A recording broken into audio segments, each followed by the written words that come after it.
Hey everybody, GT Cam here. Welcome back to my channel. And what I have for you today is a comparison of the Protos that I did the video on yesterday and the Icon. We're talking reversible ratcheting combination wrenches with anti-slip open ends. And in this instance, the anti-slip feature, the ASD as it's known on the Proto, is a milder what you might call non-slip. You're not going to, this is what you're going to use when you're trying not to wreck the fastener in the first place. The more aggressive versions are for when you quit giving a shit and you're one step away from turning the friggin' bolts into damn liquid.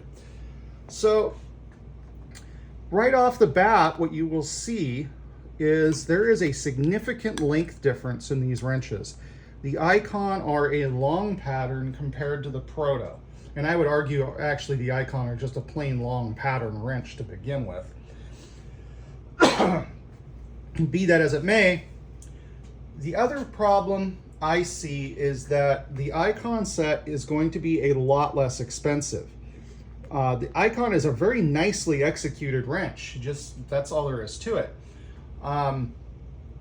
Based on what I've seen so far, I think Proto's hardness on their wrenches, their heat treat as it were, is more consistent than Icon's. So you get that.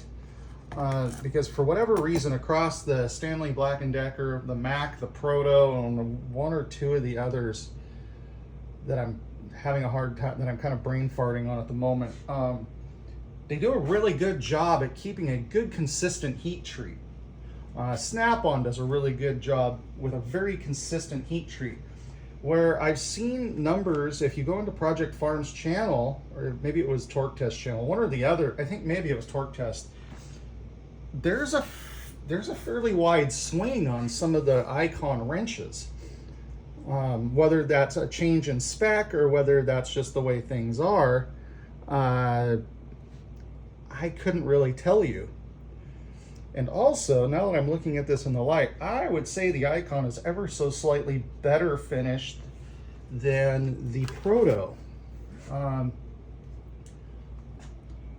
Because I don't know if I can get it to show on camera, there's just a little bit of a granularity on this face that would kind of indicate to me maybe they didn't get as finely, they didn't polish through all of their sanding marks. But anyway, that said, these two next to each other, if you needed the short pattern for fit somewhere, the Proto is obviously going to be the better option.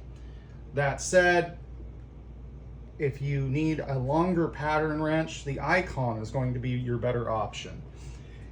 It's going to do you no good to buy the less expensive version in the Icon if you can't get the wrench into where you need it.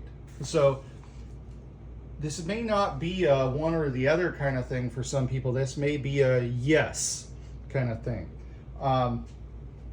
The Icons are obviously going to cost you less money, just period. There's no two ways about that.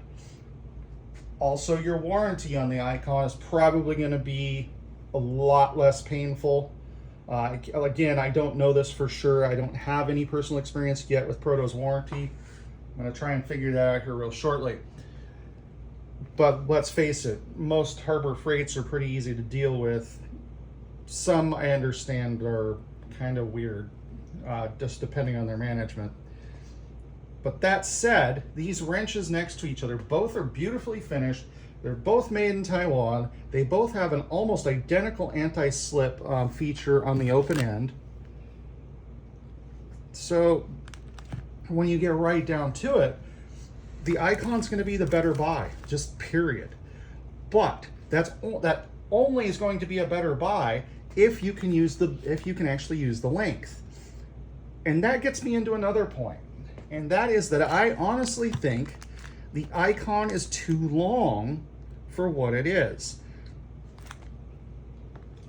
Why we are running stupid lengths on ratcheting combination wrenches, and this is something I noticed with the Icon line, is that their their fixed combination wrenches are shorter than their ratcheting combination wrenches, and that combination does not make sense to me, because to my mind that should be reversed. Because as a general rule, you don't want to use the ratcheting end for breaking bolts loose. I know some people out there do it. God knows I do it. I have broken my fair share of wrenches doing that, usually a gear wrench, on stupid small stuff. You know, laws of physics, you can only load up small things so much before they break. I mean, it applies to bigger things too, it's just harder to do by hand. Those of you with cheater bars know what I'm talking about. So, that, to me, the Proto is a more sane length wrench for this sort of setup. So why Icon chose to do it this way, I don't know. It doesn't make any sense. But if you can use that length, great. It's easy to warranty an Icon if you break one doing shit you really shouldn't do. So that is what it is. Again, you won't be able to use the length if it doesn't fit into the area. Consequently, I think if you can find yourself a good deal, good price on sale, I really think so. Retail on the Proto is about $300. I don't remember what it is on the Icon. It's under $200. But the Proto is obviously going to be the better choice if A, money isn't a concern, and B, you need a shorter length in these wrenches. So, because you may not have enough, like I said, you may not have enough room to get one of these in there. It's just kind of the way life is. So, with that in mind, let your conscience be your guide. If you have to spend more than about $250 on the Proto, I think you're overspending for it. As of this point in time, this is October of 2024. If you find yourself, a year from now, we may see 10% inflation or something, and now maybe it'll be a $285 set, and the Icon will be almost $200, whatever. So that's what I've got for you on this one. Just wanted to kind of give you guys that insight. I don't necessarily think that one is better than the other per se. One is definitely a better bang for the buck in the form of the Icon. It just may not fit in all the places you need it. So, on that note, you all have a great day. GT Cam out.